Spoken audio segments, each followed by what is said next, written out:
आज का पवित्र बाइबल पाठ दानियल के पुस्तक अध्याय 6। दानियल सिंहों की मांद में। दारा को यह अच्छा लगा कि अपने राज्य के ऊपर 120 ऐसे अधिपति ठहराएं जो पूरे राज्य में अधिकार रखें, और उनके ऊपर उसने 3 अध्यक्ष, जिनमें से दानियल एक था, इसलिए ठहराएं कि वे उन अधिपतियों से लेखा लिया करें, और इस रीति राजा की कुछ हानि न होने पाए। जब यह देखा गया कि दानियल में उत्तम आत्मा रहती है, तब उसको उन अध्यक्षों और अधिपतियों से अधिक प्रतिष्ठा मिली।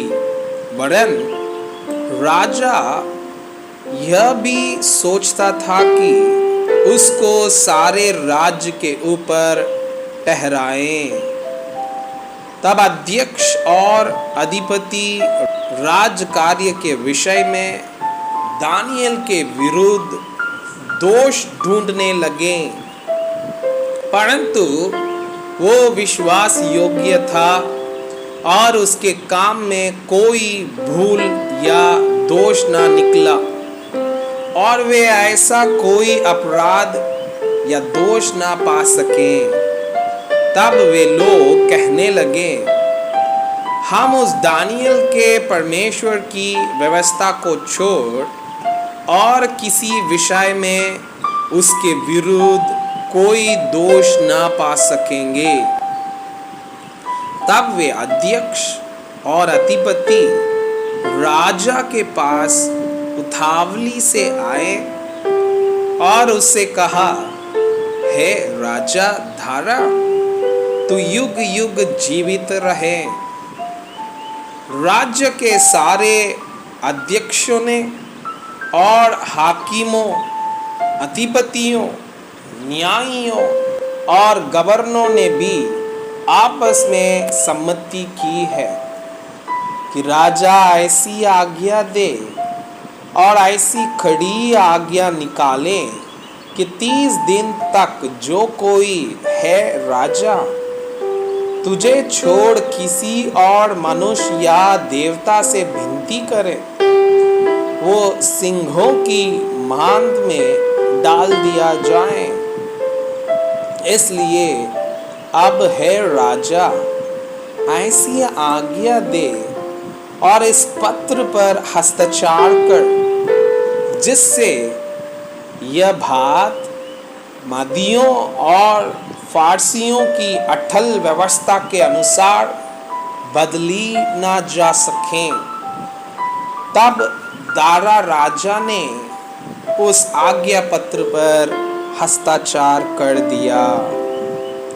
जब दानियल को मालूम हुआ कि उस पत्र पर हस्ताक्षर किया गया है, तब वो अपने घर में गया, जिसकी उपरौठी कोठरी की खिड़कियां यरूशलेम की ओर खुली रहती थी, और अपनी रीति के अनुसार जैसा वह दिन में 3 बार अपने परमेश्वर के सामने घुटने टेक कर प्रार्थना और धन्यवाद करता था, वैसा ही तब भी करता रहा। तब उन पुरुषों ने उतावली से आकर दानियल को अपने परमेश्वर के सामने विनती करते और गिड़गिड़ाते हुए पाया।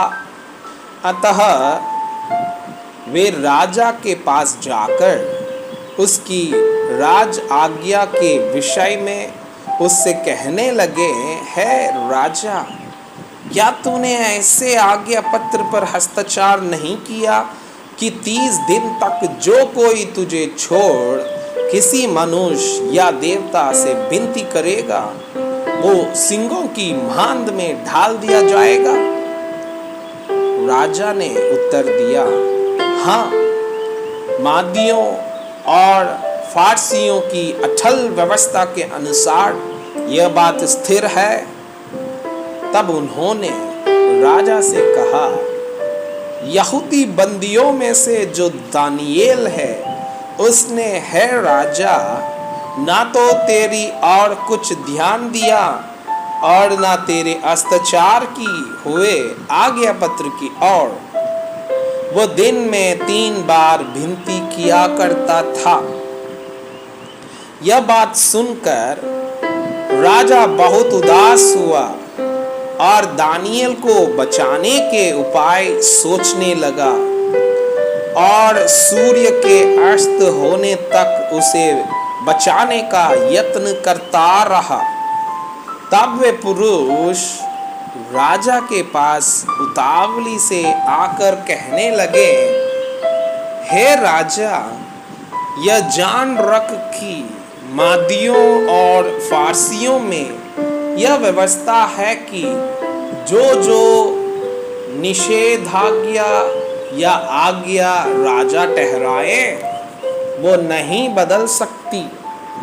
तब राजा ने आज्ञा दी और दानियेल लाकर सिंगों की मांद में डाल दिया गया। उस समय राजा ने दानियेल से कहा, तेरा परमेश्वर जिसकी तू नित्य उपासना करता है वही तुझे बचाए। तब एक पत्थर लाकर उस गड्ढे के मुंह पर रखा गया और राजा ने उस पर अपनी अंगूठी से और अपने प्रधानों की अंगूठियों से मुहर लगा दी कि दानियेल के विषय में कुछ बदलने ना पाए।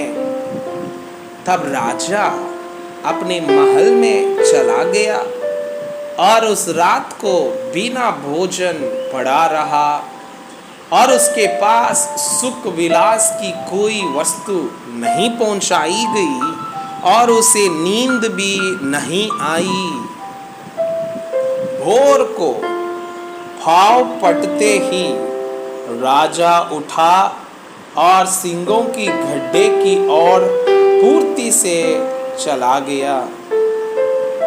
जब राजा गड्ढे के निकट आया तब शोक भरी वाणी से चिल्लाने लगा और दानियेल से कहा, हे दानियेल, हे जीवते परमेश्वर के दास, क्या तेरा परमेश्वर जिसकी तू नित्य उपासना करता है तुझे सिंगों से बचा सका है?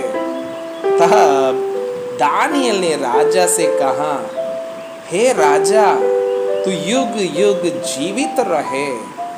मेरे परमेश्वर ने अपना दूत भेजकर सिंगों के मुंह को ऐसा बंद कर रखा कि उन्होंने मेरी कुछ भी हानि नहीं की। इसका कारण यह है कि मैं उसके सामने निर्दोष पाया गया और हे राजा, तेरे सम्मुख भी मैंने कोई भूल नहीं की।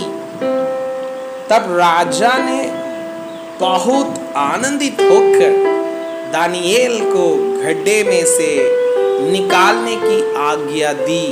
अतः दानियेल गड्ढे में से निकाला गया और उस पर हानि का कोई चिन्ह न पाया गया, क्योंकि वो अपने परमेश्वर पर विश्वास रखता था।